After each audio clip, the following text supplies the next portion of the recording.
Gente de las Cuatro Naciones, bienvenidos a este domingo de podcast en la silla del bisonte volador de Jugo de Cactus. El día de hoy vamos a arrancar con los capítulos 3, 4 y 5 de El Ascenso de Kyoshi, este libro en español que Editorial Sigel se tomó la molestia de ponerlo disponible de manera 100% legal para toda la gente de Latinoamérica. Pero antes de comenzar, déjenme hacer unos cuantos pequeños y rápidos anuncios, empezando porque la Editorial Sigel me pasó un código del 15% de descuento en la compra de el libro de Kyoshi en pasta blanda, que es válido hasta el 31 de enero. El código va a estar apareciendo justo aquí en pantalla y también va a estar en la descripción de este video, junto con un link directo a la tienda en línea de la Editorial Sigel. Ahora, si son de otra parte de Latinoamérica que no sea México, la Editorial Sigel sí hace envíos al resto de Latinoamérica, pero tienen que checar a cuáles países. Aquí en el canal ya subí un video cortito dando toda la explicación sobre cuáles son los países, qué pedo con el código, y también lo hice en TikTok. Lo único que no había aclarado es que el código solo es válido para los libros en pasta blanda, y por eso estoy agarrando el tiempo del podcast para decírselos. El código de descuento solo es para los libros en tapa blanda, puesto que los libros de pasta dura no van a estar disponibles sino hasta principios de febrero, que es para cuando el código ya venció. Así que solo para libros en pasta blanda, ya la editorial después me pasará un código para los de pasta dura. El siguiente anuncio es que el podcast del día de hoy tiene apoyo, tiene colaboración, porque como recordarán, para el libro de Yang Chen yo me estaba aventando todas las voces, no solo las masculinas, sino también las femeninas, y pues como mi gargantita bella se cansaba, conseguí la ayuda de las chicas de Kukul Studio, un estudio pues de diseño, de animación, que se comunicó conmigo en busca de hacer una colaboración. Tenían pensado sacar un fanfic, entonces se hizo la plática y pregunté si me podían apoyar con las voces femeninas y dijeron que sí, así que a partir de este episodio y hasta futuros, cuando se nos acaben los libros, todas las voces femeninas las harán las chicas de Kukul Studio. En el link de este video voy a dejar su link para Instagram, también para TikTok, para que pues las vayan a seguir, conozcan su trabajo y les den las gracias por el enorme apoyo al podcast y al mejoramiento de la lectura pues de este bello libro de Kyoshi. Así que bueno, dichos ya todos los anuncios, dejemos de perder el tiempo y vayamos con el capítulo número 3, titulado El Chico de Macapu. Comencemos. El Chico de Macapu. Jun no podía escuchar lo que decían, pero leía en su lenguaje corporal desde la distancia, y a juzgar por la forma en la que sus manos se agitaban en el aire, Rangi estaba molesta con Kyoshi otra vez. Sonrió. Las dos eran adorables juntas. Podía verlas todo el día. Sin embargo, giró sobre su espalda y se deslizó por el techo de la pared exterior, usando el borde de la canaleta para detener su caída. Dejó que el impacto convirtiera su movimiento en un salto. Voló de frente en el aire y aterrizó sobre las plantas de sus pies en el patio de mármol, justo frente a Hei-Ran. ¡Rayos! Impresionante. La exdirectora de la Real Academia Femenil de Fuego tenía los brazos cruzados a la espalda. Cuando los espíritus pidan que un payaso de circo intervenga en su nombre, sabré que nuestro tiempo juntos ha dado sus frutos. Jun alargó una mueca. Su tutora personal de Fuego Control tenía una habilidad especial para aplastar sus momentos de orgullo. Terminé mis ejercicios de sentadillas temprano, contestó. 500 repeticiones, ejecutadas de manera perfecta de inicio a fin. Y sin embargo, elegiste pasar tu tiempo libre descansando en el techo en lugar de pasar a tu próximo ejercicio o meditar hasta que regresara. No me extraña que no puedas generar llamas todavía. Puedes entrenar tu cuerpo tanto como quieras, pero tu mente sigue débil. Jun se percató que Hei-Ran nunca lo atacaba así cuando su hija estaba cerca. Era como si no quisiera herir la reputación del avatar ante los ojos leales de Rangi. Su imagen tenía que ser bien cuidada y conservada, como los bonsáis que adornaban el jardín. Los espíritus no le permitían parecer humano por tan solo un momento. Jun tomó la posición de puño de fuego. Hizo una pausa para hacer correcciones, aunque no era necesario. Ni siquiera Hei-Ran podía encontrar fallas en su postura o el control de su respiración. Lo único que faltaba era la llama. Ella frunció el ceño. Interpretó su perfección como un acto de desafío, pero aún así le dio la señal para que comenzara a practicar. Mientras él lanzaba golpes al aire, ella caminaba con lentitud alrededor de él. Las sesiones de puño de fuego eran buenas oportunidades para sermonear. Lo que haces cuando nadie te guía determina quién eres, dijo Heiran. Jun supuso que el lema debía estar grabado sobre una puerta en algún lugar de la Academia del Fuego. Heiran continuó hablando. Los resultados de tu entrenamiento son mucho menos importantes que tu actitud hacia el entrenamiento. Jun sabía que ella no creía eso ni por un segundo. Solo lo decía para compensar el hecho de que no podía encontrar defectos por corregir. Si no podía hacer fuego control, aún bajo su supervisión, entonces su defecto residía más profundo que el de cualquiera de sus estudiantes anteriores. Sus golpes se volvieron más precisos hasta el punto en el que las mangas de su uniforme sonaban como un látigo al romper el viento. Se parecía a las figuras de un pergamino, un intervalo entre dos imágenes que se repetían una y otra vez. Puño izquierdo, puño derecho. Tu situación no es única. Heiran rompió el silencio. La historia está llena de avatares como tú que trataron de aprovechar sus talentos. No eres el único que quería tomarlo con calma. Jun resbaló. Un evento tan raro que no pasó desapercibido. Uno de sus movimientos lo había llevado demasiado lejos, fuera de su centro de gravedad. Cayó de rodillas. El sudor le picó los ojos y corrió hacia la comisura de su boca. ¿Tomarlo con calma? ¿Tomarlo con calma? ¿Acaso estaba ignorando el hecho de que pasaba noches en vela estudiando con detenimiento los análisis académicos de las decisiones políticas de Yang Chen? ¿Que había memorizado exhaustivamente los nombres de todos los nobles del Reino Tierra, los comandantes de la Nación del Fuego y los jefes de las tribus Agua, y no solo los vivos, sino también todos los de las últimas 3 generaciones? Había ignorado que usó los textos olvidados para mapear los antiguos sitios sagrados de los nómadas aire hasta tal punto que Kelsang se sorprendió por alguno de ellos. Así era él cuando nadie lo miraba, alguien que dedicó todo su ser a su vida de avatar. Jun quería recuperar el tiempo perdido que había desperdiciado por haber sido descubierto tan tarde. Quería expresar su gratitud a Xianzu y al mundo entero por darle el mayor regalo que podía existir. Tomarlo con calma era lo último que tenía en mente. Ella lo sabe, pensó. Heiran lo estaba incitando deliberadamente al llamarlo perezoso, pero la furia incontrolable ardió en su estómago de todos modos. Los dedos de Jun se clavaron en la superficie lisa del mármol. La piedra se desmoronó en su puño tan fácil como una tiza. Nunca atacaría a un maestro. La única forma en la que podría oponer resistencia contra Heiran era decepcionándola, para sostener su acusación de que él era un rebelde. Su siguiente golpe produjo un torbellino de llama de dragón digno de un señor del fuego. Lo único imperfecto era que cada flama y chispa era en realidad polvo de piedra blanca. En tono de burla, lo dejó bailar y comportarse como el fuego real acariciado por la brisa del viento, y luego dejó que la nube de partículas cayera al suelo. Para completar su espectáculo, agregó la sonrisa que todos siempre decían que les recordaba a Kuruk. Un payaso necesitaba su maquillaje, después de todo. Heiran se puso rígida. Parecía que estaba a punto de abofetearlo. La explosión de polvo no se acercó a ella, pero tampoco estuvo lejos. En los viejos tiempos, dijo con voz áspera, los maestros mutilaban a sus estudiantes por insubordinación. Jun se contuvo de retroceder. En qué maravillosos tiempos modernos vivimos. Un solo aplauso resonó en el aire. Ambos miraron hacia Xianzu, que los observaba desde el borde del patio. Jun apretó los dientes lo suficiente como para hacer rechinar.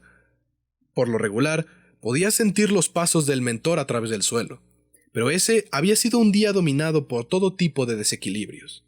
Xianzu saludó a Jun, como si no lo acabara de atrapar a él y a su maestra de fuego control, siendo hostiles uno con el otro. «Ven», le dijo a su pupilo. «Tomemos un descanso». Los campos de entrenamiento tenían huecos en las paredes para guardar armas, jarras de agua y discos hechos de polvo de arcilla prensada que explotarían al contacto sin causar daño. Suministros suficientes para entrenar a un ejército de maestros. Xianzu y Jun tomaron su té en la más grande de las áreas de almacenamiento, rodeados por maniquís de paja. El piso estaba lleno de tierra mientras Jun servía. Xiansu arrancó una ramita que se había enganchado en un saco de arpillería y la usó como un lápiz. Dibujó una versión simplificada de un tablero de Pai Sho en el suelo entre ellos. Jun estaba confundido. Los dos habían jugado partidas sin cesar cuando se conocieron, pero el Pai Sho se le había prohibido desde que inició su entrenamiento por ser una distracción para dominar los elementos. Xiansu contempló la cuadrícula vacía. Su larga cara se había perdido en el recuerdo del pasado, en el brillo deslumbrante y los riesgos que se habían desarrollado en el tablero. La edad había dejado marcas en las comisuras de sus ojos. Los problemas que le ocasionaron patas de gallo y sienes blancas aún no habían alcanzado la línea lisa de su boca. Tengo algunas noticias. Nuestros emisarios nos dicen que Tagaka acordó firmar una nueva versión del tratado de su bisabuelo. Jun se animó. Su maestro había estado tratando de buscar una solución diplomática con la reina de los Dao Fei del mar durante años. ¿Qué cambió, Sifu? Xiansu lo señaló. ¿Tú? Ella se enteró que por fin encontramos al Avatar y que él era uno de los mejores maestros de esta generación. Jun sabía que eso era cierto, o al menos para el resto de la gente. Hubiera sido arrogante de su parte pensarlo, pero era difícil discutir con la evidencia. La flota de la Quinta Nación dejará de asaltar las costas a lo largo de las montañas Shizan, continuó Xiansu. Prometieron no levantar ni una vela de sus colores a la vista del Templo del Aire del Este. ¿A cambio de qué? El acceso oficial a la madera en la isla de Yeso, aunque han estado talando árboles de manera no oficial durante casi una década. Los otros sabios lo llaman una victoria diplomática total. Han ganado tanto por tan poco. Las hojas del té de Jun se esparcieron en la superficie líquida. El agua era el último elemento que necesitaba dominar. Siempre sospechó que le iría mejor con ese elemento que con el fuego. Excepto que no es una victoria, ¿verdad? Murmuró, girando la taza entre sus dedos. Ella promete detener sus operaciones en un sector, pero una flota de merodeadores no va a dejar las armas y recoger el arado de la noche a la mañana. Causarán problemas en los otros mares. Tal vez vayan tan al norte como a la Bahía Camaleón o a las Islas de la Nación del Fuego. Simplemente se está empujando la violencia de un rincón del mundo al otro. ¿Qué harías entonces? ¿Rechazar la oferta de Tagaka? Jun miró un rato al tablero de juego vacío, con especial atención a las secciones donde los jugadores solían colocar sus fichas de bote. Se estremeció ante las imágenes que le vinieron a la cabeza. Al contrario de lo que pensaban muchos de los lugareños, Xiansu lo mantuvo encerrado en la finca como una flor de luna que se marchitara con demasiada luz solar. Al adiestrarlo, solían viajar alrededor del mundo con Kelsang en su bisonte volador, Peng Peng. Se encontraron con personas importantes de las 4 naciones, todo con el objetivo de asegurar que Jun tuviera una educación cosmopolita, ya que el avatar ideal también era un diplomático que nunca mostraba prejuicios hacia una persona u otra. Aprendió mucho a su lado explorando grandes ciudades y hablando con sus líderes. Algunas veces se divertía, pero a la última salida no fue una de esas ocasiones. Cuando Xiansu le dijo que estaban obligados a examinar el alcance del daño infligido por la incursión pirata más grande de la costa sureste del Reino Tierra, en más de un siglo, Jun estaba preparado para ver sangre y cadáveres ardiendo en medio de los restos humeantes de las aldeas. Una escena de devastación total.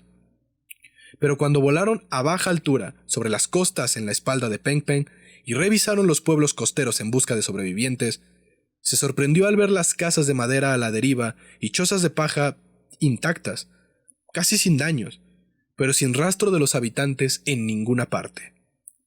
Tuvieron que aterrizar e investigar algunas estructuras antes de que las cosas encajaran. Dentro de las casas habían encontrado lanzas guardadas, mesas con comida preparada que aún no se había podrido y redes de pesca en medio de reparaciones. No hubo masacre. Para su sorpresa, los aldeanos habían sido capturados como si fueran ganado, como animales robados de un rebaño. Los corsarios de Tagaka no habían tocado nada más, salvo un conjunto de instrumentos que Jun notó en el último minuto. Habían robado las campanas, los tambores, los gongs y las torres de vigilancia de cualquier pueblo que contaba con una. Jun se dio cuenta que el bronce fundido de las campanas era extremadamente valioso y casi insustituible en esa parte del país. así como lo eran las pieles usadas para forrar los tambores. Dedujo entonces que los piratas habían estropeado los sistemas de advertencia de la aldea para que no pudiesen reutilizarse cuando regresaran. Casi 1000 personas desaparecieron. Haber llevado a cabo un secuestro a esa escala y con tanta precisión no fue solo un crimen, sino un mensaje.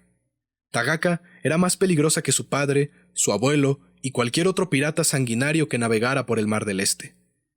Jun había pasado la mayor parte de esa noche enfurecido, gritándole a Xiansu después de que su mentor le explicara con calma que el Rey Tierra no haría nada para proteger a sus súbditos de tan poco valor marginal. Estaban en gran medida solos para hacer frente al problema. El vacío del tablero de Pai Sho se burló de Jun tan fuerte como el repicar de las campanas perdidas que nadie volvería a escuchar. La cuestión no era si regresaban, sino cuándo. Dejó el té y se recostó en el suelo con la cabeza sobre sus manos. Deberíamos aceptar su oferta y fingir que estamos contentos de hacerlo. Es nuestra única oportunidad de rescatar a los cautivos sobrevivientes. Ganaremos tiempo para que las zonas costeras acumulen defensas, y si Tagaka es tan valiente como para navegar hacia el noroeste, existe la posibilidad que se vuelva demasiado confiada y pelee contra la Armada de Fuego. Ella es una oponente despiadada que debe ser destruida. Su propuesta salió de sus labios naturalmente, a pesar de la tempestad que desató en su interior. La idea de manipular a las naciones sobre las que se suponía que debía mantener el equilibrio era aterradora, solo por lo fácil y efectiva que sería. Esperó una reprimienda. En cambio, Xiansu le sonrió. Toda una anomalía. ¿Ves? Xiansu señaló el tablero de juego por costumbre. Por eso estás destinado a ser un gran avatar. Tienes visión a futuro. Puedes ver dónde las personas son débiles y dónde son fuertes. Sabes qué hilos jalar. No habrá una solución para la Quinta Nación a través de la fuerza directa, pero habrá una estrategia, una jugada que minimice el sufrimiento que pueden infligir, y la has encontrado. Eres todo lo que Kuruk no era, y no podría estar más orgulloso. Eso fue un verdadero cumplido. Kuruk había sido un genio del más alto calibre cuando se trataba de Pai Sho y el control de los elementos. Pero según Xiansu, quien lo conoció mejor, el Avatar Agua no había podido aplicar sus talentos personales a un liderazgo eficiente en el escenario mundial.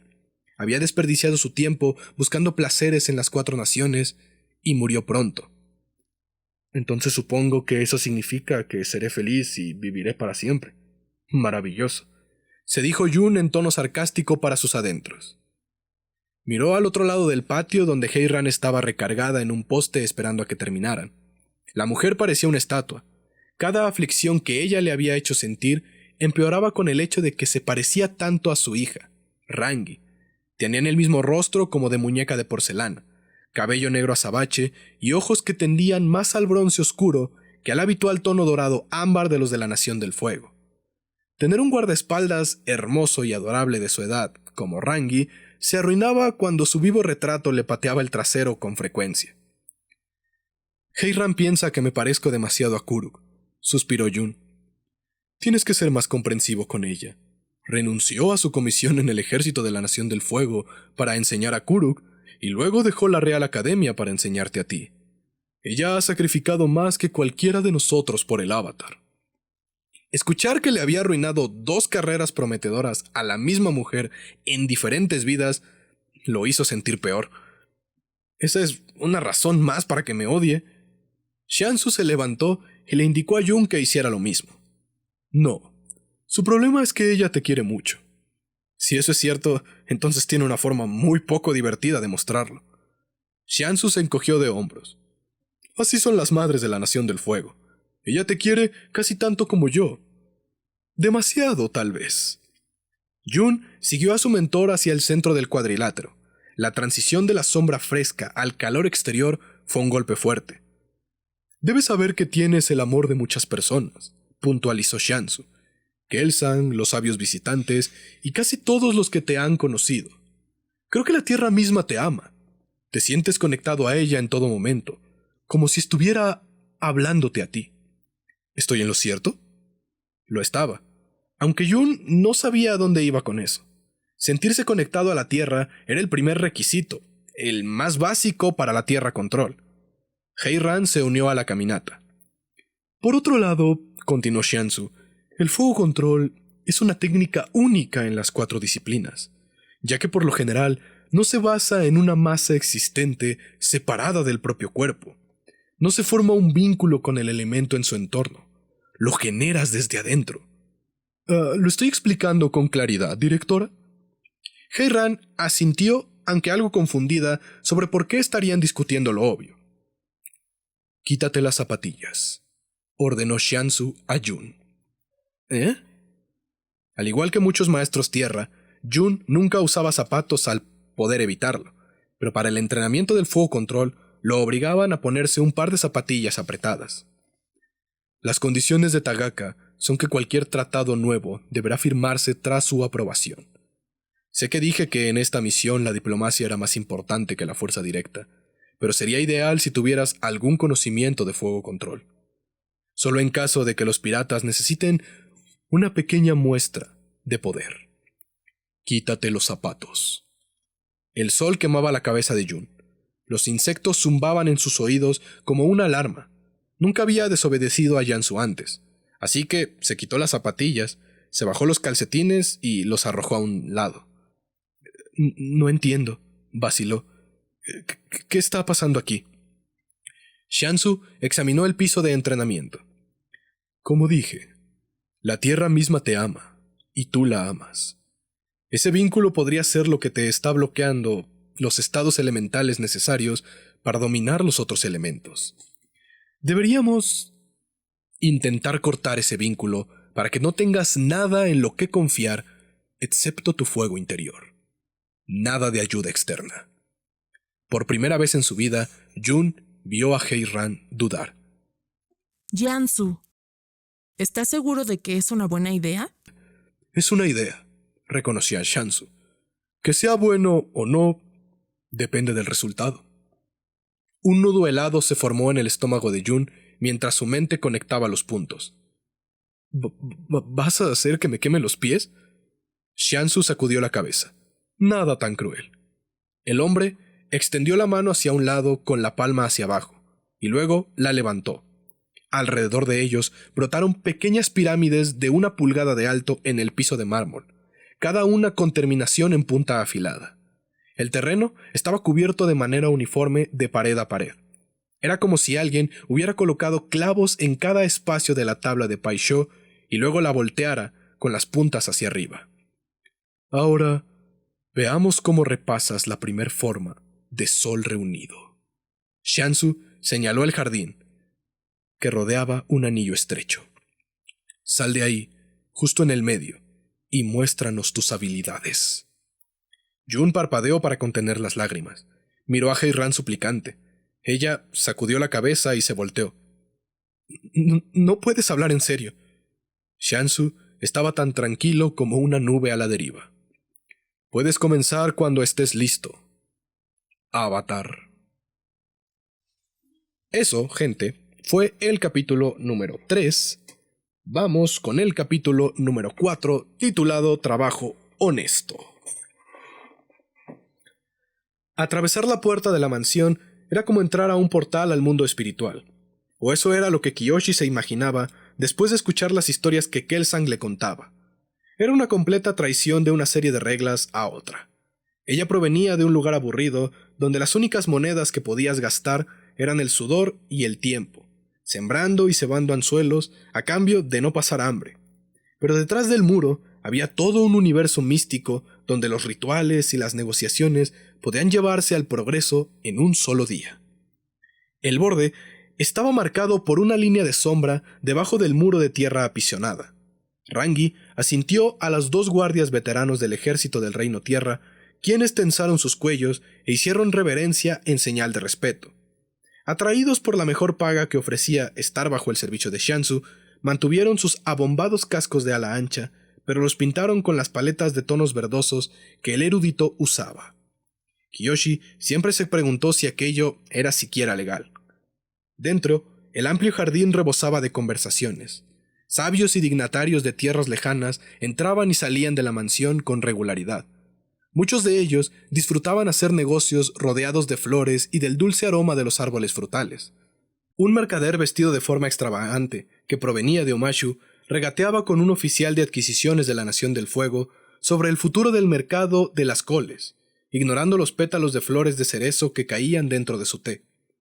Dos elegantes mujeres de la tribu Agua del Norte caminaban, brazo con brazo, por el laberinto recién podado en el campo de arena blanca y pura. En una esquina, un joven malhumorado con cabello cuidadosamente despeinado mordía la punta de su pincel, esforzándose con un poema. Cualquiera de ellos pudo haber sido, y podían ser, maestros del más alto orden. A Kiyoshi siempre le emocionaba ver tantas eminencias reunidas en un solo lugar, cuando la mansión estaba llena de visitantes, como en ese momento. El aire se sentía lleno de poder. Algunas veces, de manera literal, cuando Kelsang estaba de un humor juguetón. La tía Mui, cabeza del personal de cocina, apareció desde uno de los pasillos laterales y se dirigió hacia ellas. Asemejaba a una ciruela rodando cuesta abajo por una colina empedrada. Aprovechó el impulso para darle a Kiyoshi una fuerte palmada en la parte baja de la espalda. La chica soltó un chillido y sujetó la jarra con más fuerza. No lleves comida por donde los huéspedes puedan verla, bufó la tía Mui. Usa la entrada de servicio. Apuró a Kiyoshi a bajar los escalones de un túnel sin darse cuenta del duro golpe que le provocó en la frente con la viga superior. Arrastraron los pies por el pasillo, que todavía olía a serrín y arcilla húmeda a través del yeso. Era más evidente ahí debajo lo nuevo y apresurado que había sido la construcción del complejo. Ese pasillo áspero era uno de los muchos detalles que desenmascaraban la ilusión que aquellos bajo el techo de Shansu trataban de mantener. Desde los más distinguidos invitados hasta el empleado más humilde, la presencia del avatar era una bendición reciente. Todos realizaban sus deberes a un paso acelerado. Estuviste demasiado en el sol, ¿no? Inquirió la tía Mui. Tus pecas se oscurecieron de nuevo. ¿Por qué nunca usas ese corrector que te di? Tiene nácar real molido. Kiyoshi sintió una jaqueca repentina. ¿Qué? ¿Y parecer un fantasma sin sangre? Mejor eso que parecerse a alguien rociado con semillas de amapola sobre sus mejillas. La única cosa que Kiyoshi odiaba más que tener manchas sucias en su rostro eran las torcidas y exasperantes ideologías que las personas mayores, como la tía Mui, tenían acerca de la piel. Era otra más de las contradicciones de la aldea. Debes tener una vida honesta, de ardua labor bajo el sol, pero nunca, en lo más mínimo, lucir como si lo hicieras. En el juego de los estándares de belleza en la Yokoya rural, Kiyoshi había perdido esa y otras rondas más. Subieron más escaleras y Kiyoshi recordó agacharse esta vez. Cruzó el salón donde se secaba y cortaba la inmensa cantidad de leña que se requería para alimentar las estufas. La tía Mui soltó un quejido cuando vio el hacha para cortar que, en vez de estar colgada en su lugar, se encontraba encajada en un tronco. Ella no era tan fuerte como para sacarla, y Kiyoshi tenía las manos llenas, así que la herramienta se tendría que quedar ahí por un rato. Entraron a la cavernosa y vaporosa cocina. El choque de las ollas de metal y las fuertes flamas pudieron haberse confundido con una misión de asedio. Kiyoshi puso la jarra de encurtido en la mesa libre más cercana y se estiró. Sus brazos temblaron con una sensación de libertad poco habitual. La jarra había estado pegada a ella por tanto tiempo que era como despedirse de un niño necesitado. No lo olvides, tienes deberes de regalos en la noche. Kiyoshi se sobresaltó al escuchar la voz de Rangi. No había pensado que la maestra Fuego las hubiera seguido al interior de la casa. Rangi miró alrededor. No desperdicies mucho tiempo aquí. No eres una simple criada. El personal de cocina cercano, algunas de las cuales, si eran simples criadas, las miraron y fruncieron el ceño. Kiyoshi hizo un gesto de incomodidad. Los aldeanos pensaban que era una creída por vivir en la mansión, mientras que los demás sirvientes pensaban que era una creída debido a su cercanía con el avatar, y Rangi, con su actitud elitista, solo lo empeoraba. No puedo contentar a nadie, pensó Kiyoshi mientras Rangi salía del lugar. Entonces, Kiyoshi notó a una extraña figura que caminaba entre la legión de cocineros vestidos de blanco, moviéndose en sus estaciones. Era un maestro aire de ropajes anaranjados, con mangas arremangadas hasta sus fuertes hombros. Sus enormes manos estaban cubiertas de harina y había resguardado su barba tan tupida cual bosque dentro de su túnica para evitar que soltara cabello. Era como si la cocina hubiera sido invadida por un ogro de montaña. Kelsang debería estar arriba, cuidando al avatar, o al menos saludando a los visitantes, no cortando envoltorios de masa para dumplings con los cocineros. Él levantó el rostro y sonrió cuando vio a Kiyoshi. «Me han desterrado», aclaró presintiendo su pregunta. «Xiansu cree que mi presencia es la causante de que Jun sueñe antes de tiempo con el aire control. Así que estamos intentando mantenerlo enfocado en un elemento a la vez. Necesitaba sentirme útil, así que aquí estoy». Kiyoshi se desplazó con cuidado hacia él a través del abarrotado hogar y le dio un beso en la mejilla. Déjame ayudar. Se lavó las manos en un lavadero cercano, tomó una bola de pasta para amasar y se puso a trabajar a su lado. Durante la última década, Kelsang la había criado. Había usado toda la permisividad que tenía en el Templo del Aire del Sur para poder residir en Yokoya lo más que pudiera y poder cuidarla. Cuando tenía que irse, la dejaba encargada con diferentes familias y les daba ofrendas para mantenerla alimentada. Después de que Xiansu trajo al avatar a Yokoya para resguardarlo, Kelsang no dejó de insistirle a su amigo que contratara a Kiyoshi. Él había salvado la vida de una niña desconocida sin ninguna otra razón más que el saber que ella necesitaba de alguien. En un lugar del Reino Tierra, donde el amor estaba reservado solo a las relaciones sanguíneas, el monje de un sitio remoto era la persona más querida y cercana en el mundo para Kiyoshi. Por lo que sabía a la perfección que su buena cara en ese momento era una máscara. Los rumores volaban alrededor de la casa. Decían que la amistad, alguna vez legendaria entre los acompañantes del avatar Kuruk, se había deteriorado, en especial entre Xiansu y Kelsang. En los años que siguieron de la muerte de Kuruk, según se decía, Xiansu había amasado riquezas e influencias impropias de un sabio que se suponía que estaba dedicado a guiar a la reencarnación de Kuruk. Maestros iban a la casa para rendirle cuentas a él y no al avatar. Decretos que tradicionalmente debían hacer los reyes ahora portaban el sello de Xiansu. Kelsang no aprobaba semejantes ambiciones y estaba en riesgo de ser desplazado de la misión. Kiyoshi no sabía mucho de política, pero sí se preocupaba de la creciente ruptura entre los dos maestros. No podía ser bueno para el avatar. Jun adoraba a Kelsang casi tanto como lo hacía ella, pero al final era fiel al maestro tierra que lo había encontrado.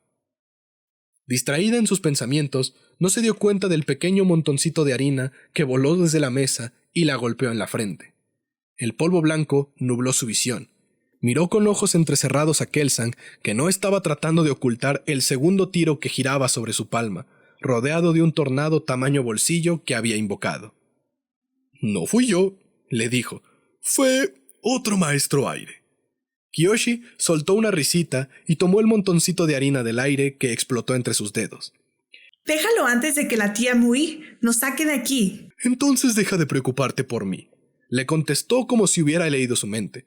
«No es tan malo que tome un descanso de los asuntos del avatar. Así puedo pasar más tiempo contigo. Deberíamos irnos de vacaciones, solo nosotros dos. Tal vez ver lugares sagrados de los nómadas aire». A ella le hubiera gustado mucho eso. Las oportunidades de estar en compañía de Kelsang se habían vuelto escasas mientras el avatar y sus maestros se involucraban cada vez más en los problemas del mundo. Pero, tan humilde como era su trabajo en comparación, tenía la misma responsabilidad de estar presente cada día. No puedo, tengo trabajo. Ya habría suficiente tiempo en el futuro para viajar con Kelsang. Él giró los ojos. Nunca he visto a alguien oponerse tanto a divertirse desde el viejo abad sin pay de frutas, Dorje. Le lanzó otro montoncito de harina y ella falló en esquivarlo. Sé cómo divertirme. Kiyoshi susurró mientras se limpiaba la nariz con el dorso de la mano. Desde la cabecera de las tablas de cortar, la tía Mui soltó un silbido, interponiendo su debate. ¡Tiempo de la poesía! Llamó. Todos se quejaron. Siempre estaba tratando de forzar la alta cultura en sus trabajadores, o al menos la idea de ello. «Lee», señaló a un infortunado encargado de wok. «Tú empieza». El pobre cocinero vaciló mientras intentaba componer algo al tiempo que trataba de contar sus sílabas, El clima es bueno, el sol brilla desde el cielo, los pájaros cantan. ¿Está bien? La tía Muy hizo una cara agria, como si acabara de probar un vaso lleno de jugo puro de limón. Eso fue horrible. ¿Dónde está tu sentido del balance? ¿Simetría? ¿Contraste? Lee lanzó las manos al aire. Le pagaban para freír cosas, no para actuar en el anillo superior de Ba Sing Se. ¿No puede alguien darnos un verso decente? Se quejó la tía Muy. No hubo ningún voluntario. Tengo las mejillas como fruta madura. Kelsang empezó de sorpresa. Tiemblan como ramas en la tormenta. Me sonrojo cuando veo una cama y la salida del cuerno. El cuarto explotó en carcajadas. Había escogido una vieja canción popular de los marineros y trabajadores del campo donde improvisaban lascivas palabras desde la perspectiva del objeto de su amor no correspondido. Era un juego para otros intentar adivinar de quién estaba hablando, y el ritmo siempre hacía la labor manual más placentera. ¡Hermano Kelsang!, exclamó la tía Muy escandalizada. ¡Pon el ejemplo! Eso mismo había hecho. Todo el personal ya estaba cortando, amasando y tallando en ese indecente tono. Estaba bien el portarse mal si el monje lo hacía primero. Tengo la nariz como un venado cola de paloma, corro como una hoja al viento. Lee cantó. Evidente mejor en eso que en el haiku. Mis brazos son delgados y mi cintura apretada, y para mi familia ya no tengo pensamientos. ¡Mirai!, gritó un lavaplatos. Le gusta mucho la hija del dueño de la verdulería. El personal vitoreó, por sobre las protestas de Lee, pensando que hacían una buena pareja. La audiencia se divertía, le acertaran a la pareja o no. ¡Sigue Kiyoshi!, gritó alguien. Nunca está aquí, así que aprovechemos. Habían sorprendido a Kiyoshi con la guardia baja. No solía ser incluida en las payasadas de la casa. Se dio cuenta de que Kelsang la observaba y vio el reto brillando en sus ojos, que no era divertida, pues se lo iba a probar. Antes que pudiera detenerse, el ritmo la animó a empezar la canción. Tengo 2 cuchillos fundidos en bronce, que perforan todo el camino hasta el alma. Te atraen con la promesa del pecado, como la polilla a la llama del carbón. La cocina aulló, y la tía Muy negó con desesperación. Sigue, chica mala. Lee la animó, contento de que la atención ya no estaba sobre él. Incluso pudo sorprender a Kelsang, quien la miró con curiosidad, como si reconociera a quién estaba describiendo. Kiyoshi sabía que eso no era posible, porque estaba recitando las primeras palabras que llegaban a su cabeza. Golpeó una porción de masa en la mesa frente a ella, creando sus propias percusiones. Tengo el pelo como la noche sin estrellas. Se pega a mis labios cuando sonrío. Lo enrollo con el tuyo y nos desviamos fuera de curso, en un barco tocando corazones todo el tiempo. De alguna manera, la improvisación se le daba fácil, aunque ella nunca se consideró una poeta, o alguien con una mente obscena en ese caso. Era como si otra persona, alguien mucho más honesto con sus propios deseos, le sembrara los versos correctos, y para su sorpresa, le gustaba lo nada elegante que esas palabras la hacían sentir. Sincera, torpe y cruda. Porque la forma en que camino es una linterna encendida que te lleva a la noche. Te abrazaré y te amaré más hasta que nuestro fin esté a la vista. Kiyoshi no tuvo tiempo de meditar el fúnebre giro que su verso había tomado antes de que un sorpresivo dolor se disparara por su muñeca. Kelsang la había sujetado del brazo mientras la observaba con ojos muy abiertos. Su agarre se hacía cada vez más fuerte, apretando su piel con sus uñas. Tanto él como ella empezaron a sangrar. ¡Me estás lastimando!, gritó ella. El cuarto quedó en silencio, sorprendido. Kelsang la soltó, y ella alcanzó a sujetarse de la orilla de la mesa. Un moretón quedó estampado en su muñeca. «Kiyoshi», musitó Kelsang con voz apretada y sin aire. «Kiyoshi, ¿dónde aprendiste esa canción?» Fin del capítulo número 4. Vamos con el capítulo número 5, titulado Revelaciones. Kelsang la llevó a un estudio vacío y después de deshacerse en disculparse entre lágrimas por haberla lastimado, le explicó por qué había perdido el control. Oh, Musitó ella tras recibir las peores noticias que había escuchado en su vida. Pasó los dedos por su cabello y echó la cabeza hacia atrás. La biblioteca donde se escondieron era más alta que larga. Se trataba de un túnel de mina repleto de pergaminos tirados de los estantes sin cuidado alguno. Los rayos del sol revelaban un montón de polvo que flotaba en el cuarto. Kiyoshi necesitaba limpiar ese lugar. te equivocas. Le replicó a Kelsang. Jun es el avatar. Jianshu lo identificó hace casi 2 años. Todo el mundo lo sabe. Kelsang no se vio orgulloso. No entiendes, Kiyoshi. Después de que Kuruk muriera, la técnica tradicional del Reino Tierra para localizar al avatar fue un fracaso. Imagina que de repente las estaciones se negaran a cambiar. Era un caos. Después de tantos fracasos, los sabios, maestros tierra, sobre todo, sintieron que tanto los espíritus como sus ancestros los habían abandonado. Kiyoshi se recargó contra una escalera y se asió con fuerza a los peldaños. Kelsang continuó. Existió el rumor de que Kuruk había sido el último del ciclo, que el mundo estaba destinado a una era de conflicto, a ser desgarrado por forajidos e incitadores de guerra. Pero todo cambió cuando Shansu nombró a Jun el nuevo avatar. Sin embargo, la manera en que lo descubrió no tuvo precedentes. Dime, con lo cercanos que son ustedes dos, ¿te ha dicho Jun alguna vez lo que pasó a detalle? Ella negó con la cabeza. Era extraño, ahora que Kelsang lo mencionaba. Eso es porque Shansu probablemente se lo prohibió. La historia completa arrojaría una sombra de ilegitimidad sobre él. El monje se talló los ojos. Había demasiado polvo ahí. Estábamos en Makapu, vigilando el volcán. Para ser honesto, nos habíamos rendido en encontrar al avatar como muchos otros. En el último día de nuestro viaje, notamos una multitud creciendo en una esquina de la plaza del pueblo. Se habían reunido alrededor de un niño que tenía un tablero de Paisho.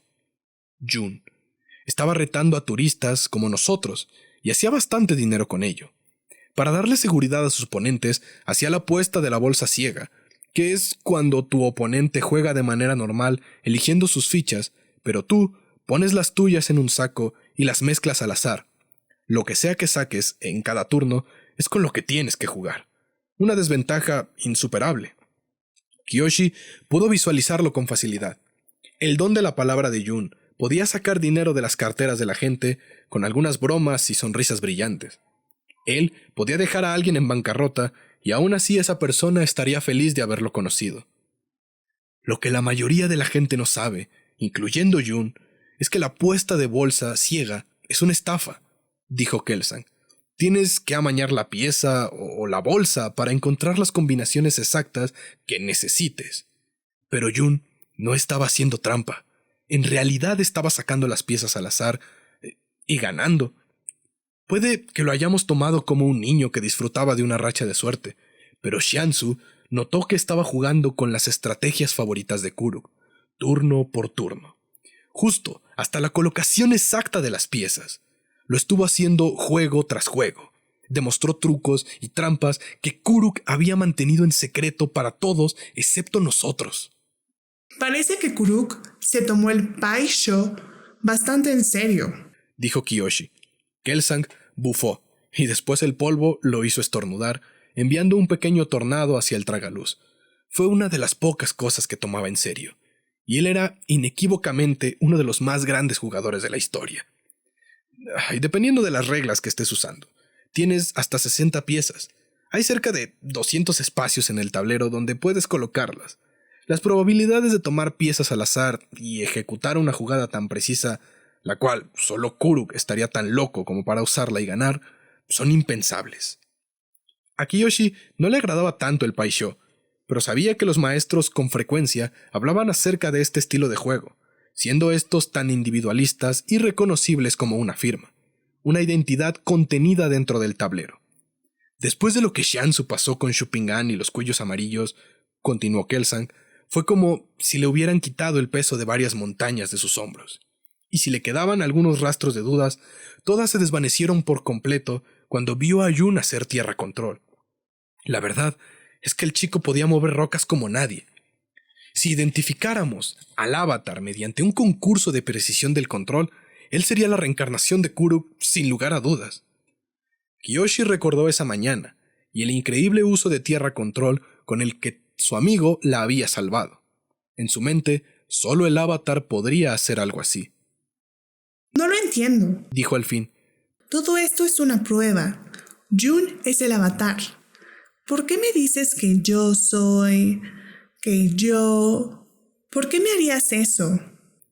Su angustia fue absorbida sin eco alguno por las hileras de pergaminos despintados y deteriorados que la rodeaban. ¿Podemos salir de aquí?, suplicó Kelsang, quien ya tenía los ojos rojos. Caminaron en silencio por los corredores de la mansión. La presencia del monje era justificación para que Kiyoshi atravesara una ruta más rápida, una donde los dignatarios que estaban de visita pudieran verla. Pasaron por trabajos de caligrafía montados en las paredes que valían más que lingotes de oro y vasijas de traslúcida delicadeza que contenían flores recién cortadas del jardín. Kiyoshi se sintió como una ladrona que había burlado a los guardias mientras pasaba como si nada por los tesoros exhibidos. Aún los dormitorios de los sirvientes, sencillos y apenas iluminados, parecían susurrarle ingrata desde sus oscuras esquinas. No todo el personal tenía permitido vivir allí, y sabía que una cama elevada sobre el piso y una puerta de madera que podía cerrarse bien era algo mejor que lo que otros sirvientes en el Reino Tierra tenían. Kelsang y ella se apretujaron dentro de su cuarto. Era pequeño, y ambos eran grandes, pero eso mismo les había dado el hábito de encogerse. A pesar de que el espacio era reducido, Kiyoshi tenía más del que necesitaba. Además de algunas baratijas de su tiempo viviendo en la calle, sus únicas 2 posesiones, tras llegar a la casa de Shansu, eran un baúl de fuerte cerradura que almacenaba en una esquina, y sobre él el diario forrado en piel que explicaba lo que había dentro, su herencia de los días antes de Yokoya. «Aún tienes esos», mencionó Kelsang. «Sé lo valiosos que son para ti. Recuerdo haberte rastreado hasta el pequeño nido que habías hecho alrededor del baúl bajo la casa del herrero. Abrazaste el libro con fuerza a tu pecho y no me dejaste leerlo. Parecías lista para defenderlo hasta la muerte». Sus sentimientos hacia los objetos eran más complicados de lo que él entendía. Kiyoshi nunca había abierto el candado. Tiró la llave en el océano un día durante un ataque de ira. En cuanto al diario, casi lo quemó en varias ocasiones. En el pasillo, alguien se movió y las tablas del piso rechinaron, así que esperaron hasta que el ruido de las pisadas desapareciera.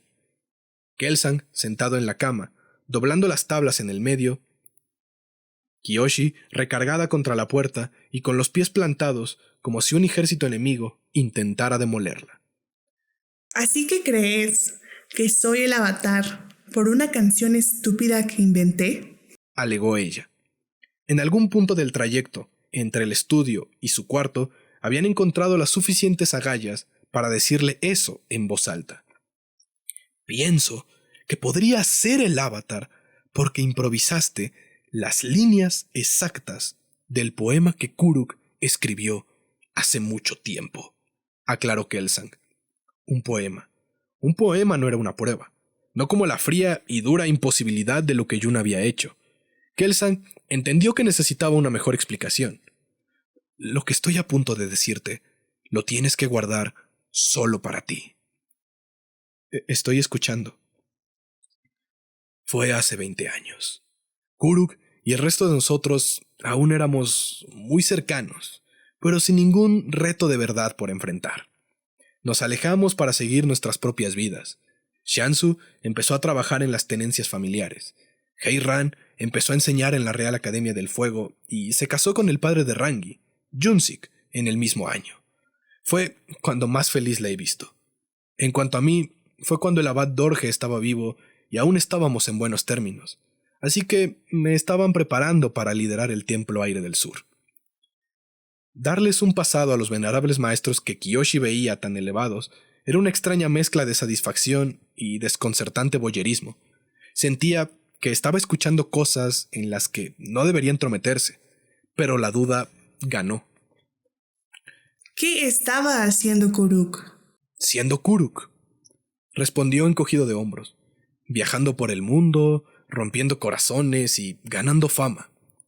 Pero un día se presentó en mi puerta sin previo aviso, temblando como un niño. Quería que leyera la declaración de amor eterno que había compuesto en un poema. Kelsang inhaló con fuerza por la nariz. Para su ventaja, Kiyoshi mantenía su cuarto limpio y libre de polvo. Esto pasó 2 meses después de que Hei-Ran se casara y 3 meses antes de que el padre de Xiansu enfermara, dijo. Usó una métrica más formal que la de la cancioncilla de un marinero. No la cantó, pero el contenido era justo lo que tú inventaste al momento. Eso solo debilitó el argumento ante los ojos de la chica. Pareces recordar esto con demasiado detalle, comentó Kiyoshi. El monje arrugó el ceño. Eso es porque él iba a entregarle el poema a Hei-Ran. Oh, no. Había escuchado historias acerca de la falta total de respeto a la propiedad del avatar de la tribu Agua, pero eso era llegar muy lejos. ¿Qué pasó después? Yo intervine, dijo Kelsang. Kiyoshi no podía mirar si él estaba arrepentido u orgulloso de su decisión. Le reclamé a Kuruk por su estupidez y egoísmo, por tratar de arruinar la feliz relación que tenía su amiga, y lo hice romper su confesión mientras yo lo veía. Hasta el día de hoy, no sé si hice lo correcto. Hei-Ran siempre amó a Kuruk con alguna parte de su corazón. Tal vez todo hubiera resultado mejor si hubieran terminado escapando juntos. Kiyoshi hizo las matemáticas en su cabeza y corroboró que si eso hubiera sucedido, Rangi no hubiera nacido. Hiciste lo correcto, afirmó con más ferocidad de la que intentaba mostrar. Nunca lo sabré. En fin, no mucho después, Kuruk conoció a Umi. Esa tragedia sucedió tan rápido que mis recuerdos de ella se empiezan a borrar. Kiyoshi no sabía quién era Umi y no tenía intención de preguntar. Las cosas ya eran demasiado complicadas. En cuanto a Kuruk, Kiyoshi no era un estudiante avanzado de la historia del Avatar, pero estaba desarrollando una visión muy pobre del hombre. Desearía poder estar más seguro, le dijo Kelsang, pero si hay algo que las últimas 2 décadas me enseñaron, es que la vida no trabaja de manera certera y segura. No se supone que hable de esto, pero Jun está teniendo problemas con el fuego control. Me temo que Xiansu se está volviendo más extremo. Ha arriesgado tanto por crear el reemplazo ideal de Kuruk que cada vez que se enfrenta a un contratiempo, su respuesta es presionar más fuerte. Kiyoshi se asustó más por la revelación de que Jun no podía realizar fuego control que por cualquier otra cosa que hubiera escuchado. La imagen que tenía de él era la de un chico capaz de hacer lo imposible. Si Jun era su amigo, pero ella aún tenía la misma fe en el avatar que cualquier otra persona. Perfeccionar el control del fuego debería ser sencillo para alguien tan listo y talentoso como él. Kelsang pareció adivinar su miedo. Kiyoshi, Jun es el candidato más fuerte para ser el avatar. Eso no ha cambiado. Acarició la parte final de su barba. Pero, si los criterios a los que hemos caído son cosas improbables que Kuruk hizo alguna vez, entonces tengo que considerarte a ti también. El monje caviló un momento para acomodar las piezas en su cabeza. Aunque, para ser honesto, no sé si me molesta del todo esta nueva complicación.